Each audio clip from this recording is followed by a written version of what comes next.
Oh man, I'm so ashamed of the hypocrisy of Canadian culture and how it's normalized here. Double standards. Like, for example, the so called Canadian values that you claim we have, every prime minister, Carney, is why don't they apply in the negotiation process with the USA, for example? See, we're trying to walk the talk of our Canadian values. That means in the negotiations of a deal, is you must cease and desist from doing this, from being one of the major participants in the genocide happening. Not just like, hey, you should let more humanitarian aid in. And the BBC, frickin' go after your friends in the UK. Also hypocrites. Also double standards. Also playing the game of fake civilizations. They're really not civilized any more than we are here in Canada. Say, hey, we kind of appreciate relationships, but you know, separation of church and state. We don't have it in Canada. You don't have it in the UK. You definitely don't have it in the USA. And because we're not a smart species, we cling to every form of worldviews and mix and match them as if they're possible to coexist in the same universe. I mean, you could separate them different universes, but to actually try to make them fit in the same universe, that's your cognitive dissonance is getting worse. You're not accessing your brain's higher functions. You're not seeing yourselves, prime ministers or presidents, whatever, as who you really are, or religious leaders. You are not well, like an Homo sapien can see this and can explain it to you. And if you allow him to, then what are you going to do?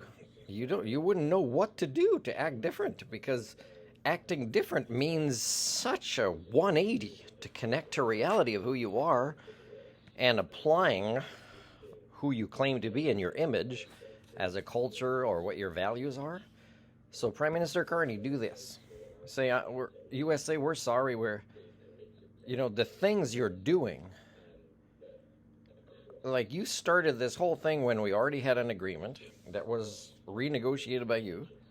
And now you're doing these horrible, horrible things. And we need to say, based on our values, we will agree to these terms in the negotiations if you cease and desist from these inhumane behaviors. And if you arrest Netanyahu next time he's there.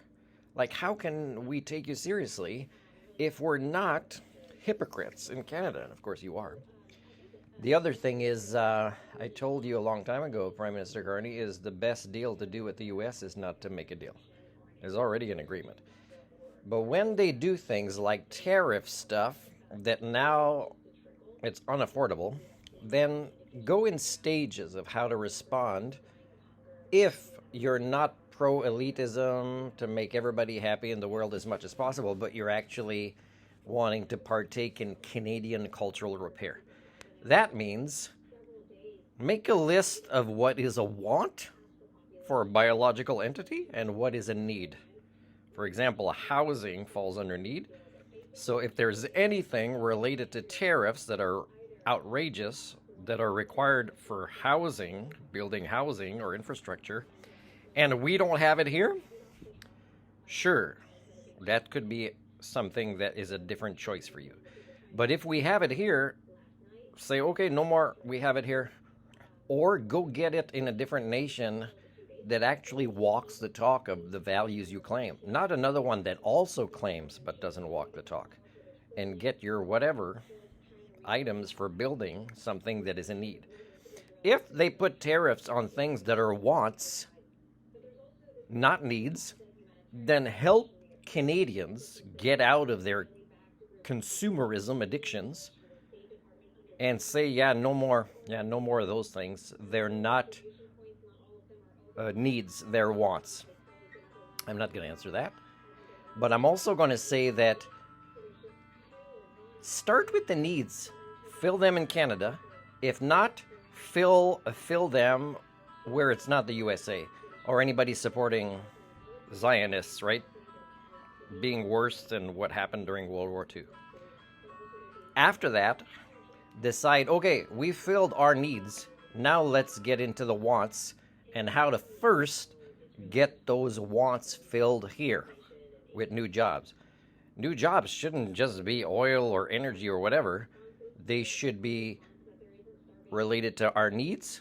If you're a public servant, right? You don't serve just the elites. But if you're a public servant, it's our needs, then our wants. Do you understand? I'm going to go again in case my phone distracted you. Say, USA, you're really lucky that we've wasted all these resources to renegotiate. But enough is enough. We need you to cease and desist in these global behaviors that has an impact on everyone. Everyone. If it's related to climate change, geopolitical instability, it's bad. We're not making agreements with a nation that makes these choices. Second, our needs. They want to be crazy about tariffs, get our needs met here or somewhere else. Then our wants. Get our wants met here or somewhere else. I hope that was easy enough for you to understand. I don't know if your PhD is in economics, but that doesn't make you a public servant. It doesn't make you understand sociology. It doesn't make you an expert of anything other than the paradigm of the magical monetary paradigm. It's not reality. So let's get into reality. Let's shock the world by actually applying the values you think we have.